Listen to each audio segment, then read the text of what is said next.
Pumirma na po ng 2-year contract sa San Miguel Beer itong si Troy Malilin at si Keith Jimenez. Ito ay ginawa sa harap ni Team Manager G. Abanilla at syempre ang nabanggit na players ay mga tuwang-tuwa. Sinabi nitong si Team Manager Abanilla na masipag daw ang dalawang nabanggit at ito ang dahilan kung bakit sila ay pumirma ng kontrata dito sa SMB. Ang hindi pa maliwanag ay kung saan sila ilalagay. Kung dito ba sa roster ng San Miguel Beer dito sa PBA 5-on-5 or baka sa 3-on-3. Sa ngayon hindi pa natin masasabi. In particular marami nagtatanong kung ito bang si Keith Jimenez ay ilalagay dito sa 3-on-3 ng San Miguel Beer. Posible kasi na dyan siya ilalagay kasi hindi naman isinaad sa kontrata kung aling koponan. Kung ito bang 5-on-5 roster ng San Miguel o doon sa 3-on-3. Nabanggit nga natin kasi doon sa mga nakaraan nating videos na ang San Miguel Beer ay loaded doon sa guard position nila. Kaya baka itong si Keith Jimenez ay sa 3-on-3 muna ilagay. At kapag gumanda yung kanyang performance doon, ay saka siya ilagay dito sa 5-on-5. Hindi pa natin ito masasabi na sigurado kasi depende rin siyempre yan dito sa magiging assessment ng San Miguel Beer dito sa kanilang lineup.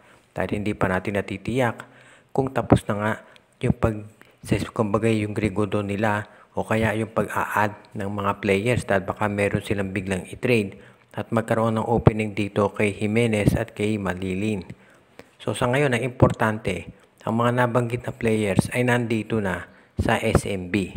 So nasa kanila na lang yun at sa magiging performance nila kung saan sila mapupunta. Pero syempre, ang importante dyan para doon sa player ay meron silang 2-year contract dito sa San Miguel Beer na guaranteed naman. Hindi na po siguro nakagugulat kung itong si Von Pesumal ay mag-request na ma-trade mula sa Barangay Ginebra sa ibang kupunan, katulad ng Terra Firma for example. Kasi dahil dito tignan natin yung lineup ngayon ng Barangay Ginebra doon sa backcourt nila. Ang problema dyan dati, katulad ng nabanggit natin, ay kulang sila sa players. Pero ngayon, itong si Maverick Ahanmisi ay nandyan na. At itong si L.A. Tenorio magbabalik na rin.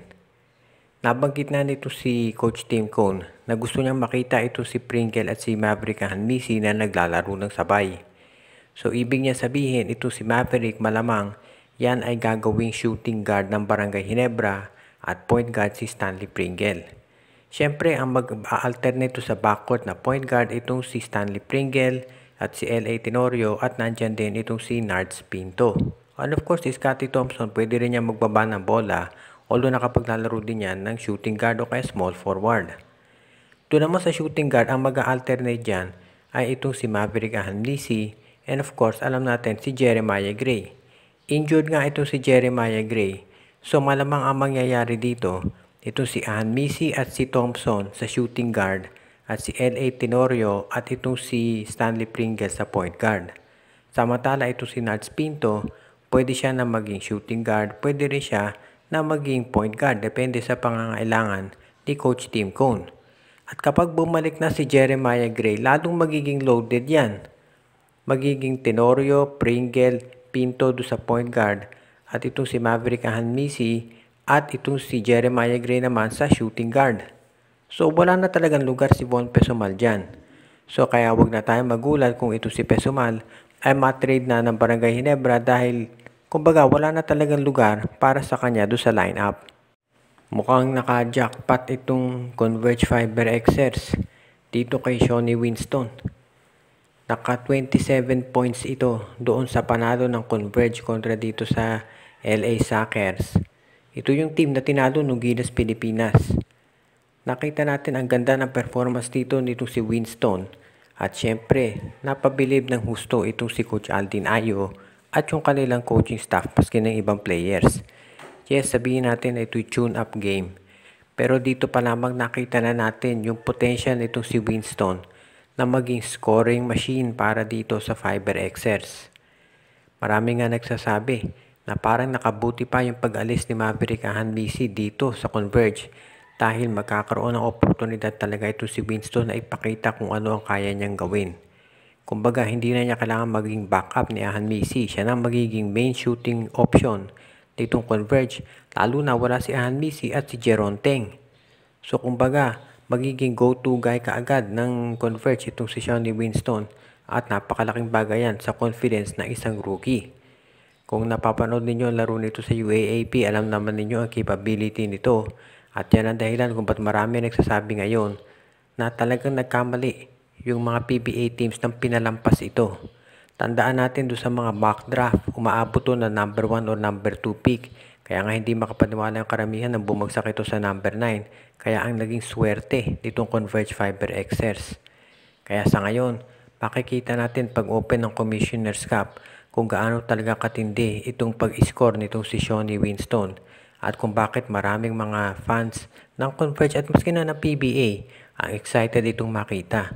Dahil dito natin talaga masasabi na naka-jackpot ang Converge Fiber Xers sa pagkuha sa isang player na katulad nito ngayon.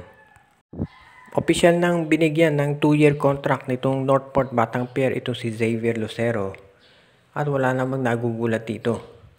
Ayon dito sa report ng Spin PH, mukhang maximum contract ang binigay dito kay Lucero kahit na ito ay nagre-recover pa mula sa kanyang ACL injury. Kumbaga nakikita nila dito kay Lucero yung potential nito katulad dito si William Navarro. Alam natin si Navarro nagka-ACL yan. Pero naka-recover na raw at nakikita naman natin ang potential ng bata.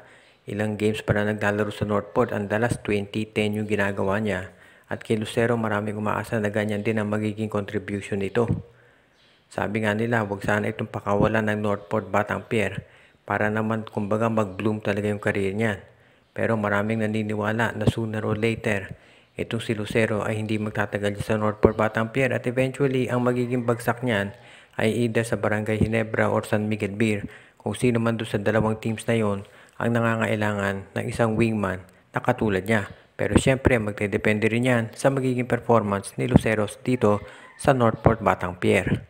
Shout out kay Romeo Conchada, Admond de Guzman, kay Katsakino Dokusin, Joshua Giray, Espejo at Rosales family, Jordan at John Reddy Malanta at Sid Maria, John Mark Cantos, kay Ronald Barbosidad, Donel Santiago, Edwin Carmona Jr., Jason Mendoza, Enrico at Presiang Sioko, Dexter Domer, kay Judy, Edwina, Jaira, Carl Shaina at Jonah Villarosa, Joseph Pineda, Brian Andres, kay OG, Len Gio at Gia Santillana at Tagle family, RG Bueno at Talina family, Edwin Carmona Jr., Ireneo Salangsang, binabati din natin si Jordan at John Reddy Malanta at Sid Maria at pati na rin itong si Brian Andres, Dionisio Mercado at yung iba pa nating mga tagapakinig.